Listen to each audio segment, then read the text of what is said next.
Hello மக்களே, நெல்லை கிச்சனுக்கு உங்களை அன்போடு வரவேற்கிறேன்.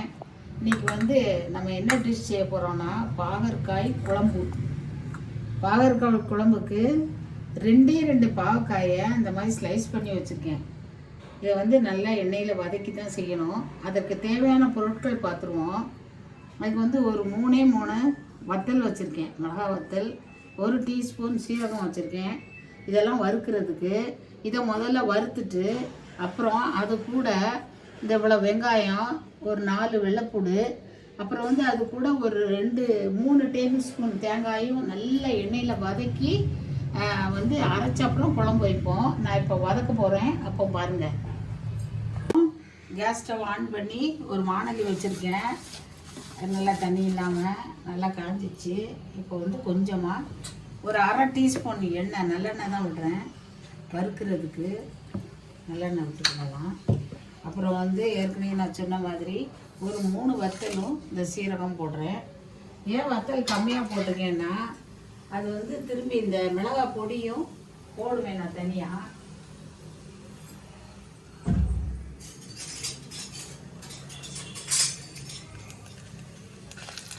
நல்லா வதக்கிடுவோம். இந்த சீரகம் வதக்கிறோம். இப்போ இதை அரைச்ச அப்புறமா நம்ம குழம்பு கூட்டி விடுவோம்ல, அப்போ இந்த காஷ்மீரி சில்லி பொடி எடுத்து வச்சுருக்கேன், அதுவும் இந்த மல்லி பொடியும் போடணும். இப்போ வதங்கிட்டு இப்போ அந்த வெங்காயம், அந்த வெள்ளைப்பூடையும் போடுறேன்.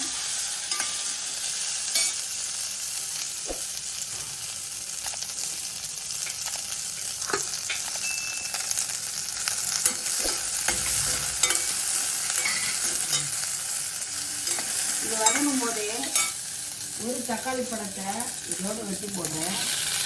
அப்புறம் இன்னொரு தக்காளி பழம் நம்ம குழம்பு தாளிப்போம்ல, அப்போ போட்டுக்கிடலாம். இப்போ இது அரைக்கிறதுக்காக மசாலா மிக்சியில் ஜாரில் அரைக்கணும். அதுக்காக இதை வதக்கி வச்சுட்டேன். கொஞ்சம் வதக்கட்டும், அப்புறமா தேங்காய் பூ போடுறேன். அதனால் வதங்கினா போடணும், இதுக்கு மேலே ரொம்ப வதங்க வேண்டாம். இப்போ இந்த துருவின தேங்காய் இருக்கு இல்லையா, அது ஒரு சின்ன ஸ்பூனில் ஒரு 4 ஸ்பூன் போட்டுக்கிறேன். இதையும் கொஞ்சம் நல்லா வதக்கி விட்டுருவோம். அப்புறம் இதை ஆற வச்சு அரைச்சிக்கிடுவோம். கொஞ்சம் வதங்கட்டும், ரொம்ப வதங்கணும்னு அவசியம் இல்லை, ஆனால் ஓரளவு வதங்கணும். அந்த தேங்காவுடைய பச்சை ஸ்மெல்லு போகிற வரைக்கும் மட்டும் வதக்கிறோம். கொஞ்சம் கலர் மாறவும் ஆஃப் பண்ணிடுவோம். சரி, இது ஒரு ஆற வச்சுருவோம். அப்புறம் இப்போ குழம்பு தாளிக்கலாம் பார்ப்போம்.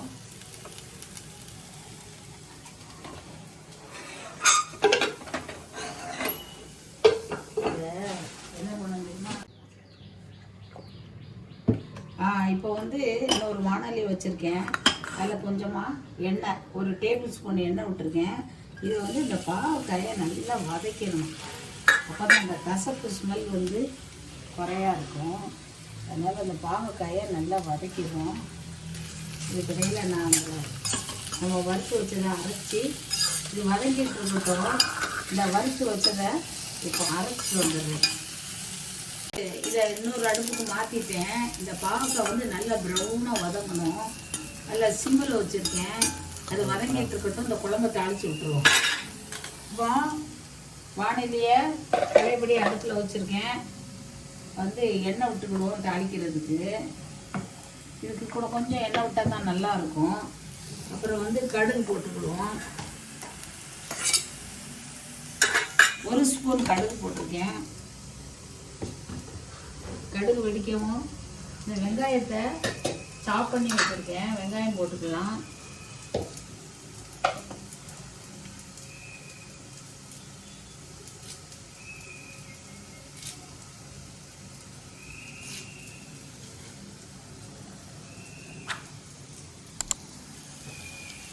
வெடிச்சிருச்சு, கருவேப்பிலை போட்டுக்கிறேன். நல்லா தெரிஞ்சிருச்சு.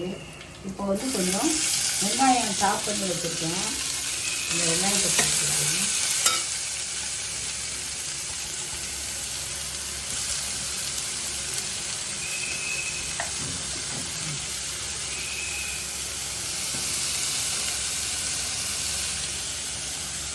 அதை நல்லா வதக்கணும் வெங்காயத்தை. இதுக்கிடையில கொஞ்சமாக புளி ஊற வச்சுருக்கேன்.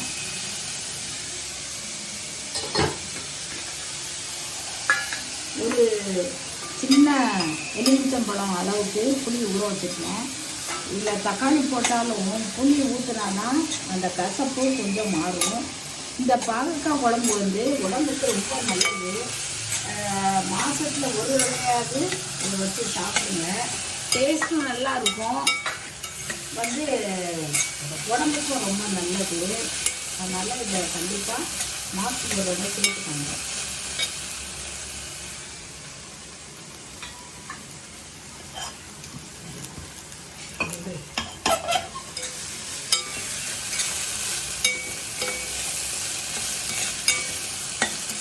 இப்போ வந்து வெங்காயம் ஓரளவுக்கு வதங்கிட்டு, இதுக்கு ஒரு பொருள் போட மறந்துட்டேன். கொஞ்சமாக பெருங்காயம் தாளித்த உடனே போட்டால் அது இந்த வாயு தொல்லை இருக்காது. கொஞ்சமாக போட்டுக்கிறேன்.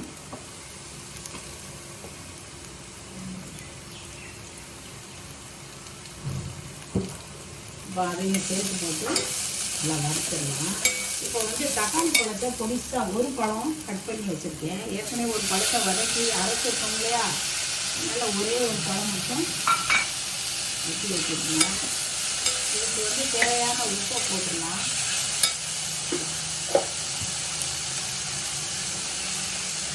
ஒரு அரை ஸ்பூன் உப்பு போடுறேன், அப்புறம் பார்த்துக்கிட்டேன்.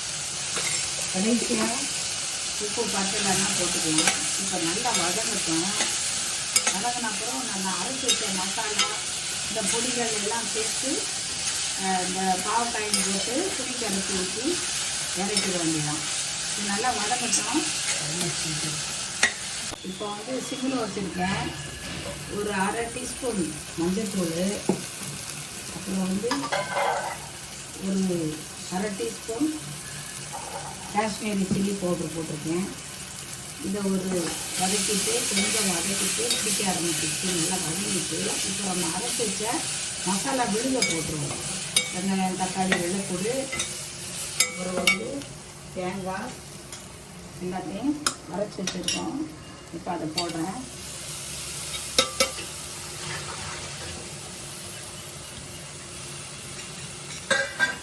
அதை போட்டு நல்லா வதக்கிடுறேன். ரொம்ப ஈஸியான ஆளு தான், கஷ்டமான ஆளும் கிடையாது. இதை செஞ்சு பாருங்கள்.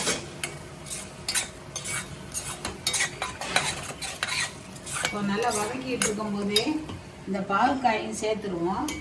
இந்த சேர்க்குற பாருங்க, இந்த அளவுக்கு பாவக்காயை நல்லா வதக்கணும். எண்ணெய் கூட கொஞ்சம் விட்டு நல்லா வதக்கணும். இந்த பாவக்காயை இதோட சேர்த்துருவேன். சேர்த்து நல்லா வதக்கணும். உப்பு போட்டிருக்கோம், எல்லாமே போட்டாச்சு.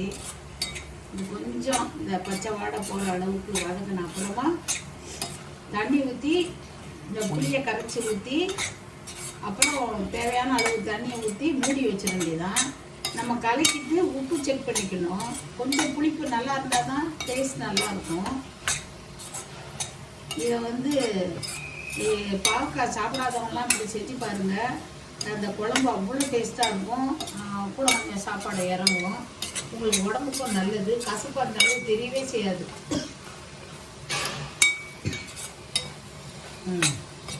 இப்படி நல்லா வதக்கி அப்புறமா நம்ம புளி தண்ணியை ஊற்றி, தண்ணி தேவையான அளவு தண்ணியை ஊற்றி இது பண்ணணும். இந்த அளவு வதங்கினா போதும். கிட்டத்தட்ட எல்லாமே வதங்கிட்டு, ஏற்கனவே நம்ம வெங்காயம் தக்காளியெல்லாம் வதக்கி தானே போட்டுருக்கோம். இப்போ நான் வந்து இந்த புளியை கரைச்சி ஊற்றுனேன்.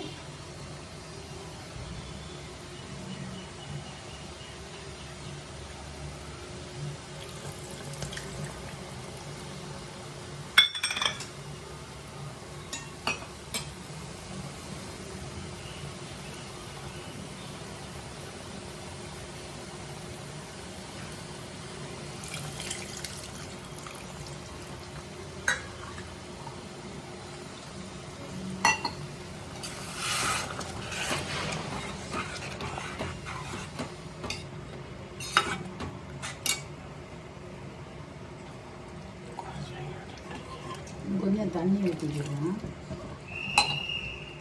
ஹைலே வச்சுக்கலாம். கொதிக்கட்டும். கொதிச்சப்பறம் சிம்மில் வச்சு ஒரு 5 நிமிஷம் வேக விட்டு ஆஃப் பண்ணிடலாம்.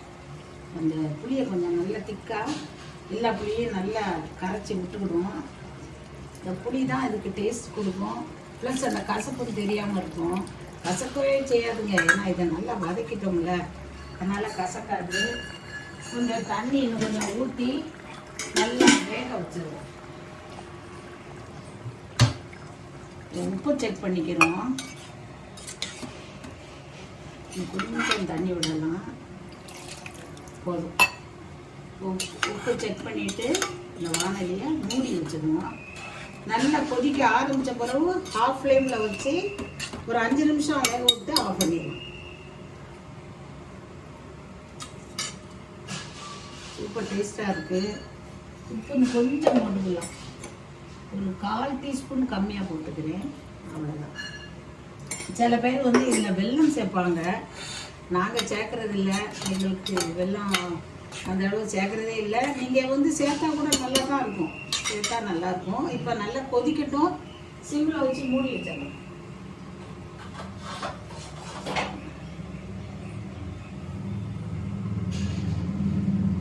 கொதிக்க ஆரம்பிச்சுட்டு நான் மூடி வச்சிடுறேன். கரெக்டாக ஒரு 5 நிமிஷம் கழித்து பார்ப்போம், சரிங்களா? இப்போ வந்து 5 நிமிஷம் கரெக்டாக ஆகிருக்கு. குழம்பு எப்படி இருக்குன்னு பார்ப்போம். நான் குறைச்சி வச்சுருக்கேன். இப்போ வந்து இந்த மல்லித்தலை கொஞ்சம் கட் பண்ணி வச்சுருக்கேன், அதை போட்டு இறக்கிடலாம். அவ்வளோதான், ரொம்ப சிம்பிளான வேலை. நல்ல ஒரு குழம்பு. எப்போவும் சாம்பார் தேங்காய் இது வைக்கிறதுக்கு இந்த மாதிரி குழம்பு வச்சு சாப்பிடுங்க. சாப்பிட்டு பார்த்து உங்கள் ஃபீட்பேக் கொடுங்க. இந்த வீடியோ உங்களுக்கு பிடிச்சிருந்தா லைக் பண்ணுங்கள், ஷேர் பண்ணுங்கள், சப்ஸ்கிரைப் பண்ணுங்கள். அடுத்த வீடியோவில் சந்திக்கிறேன். தேங்க்யூ.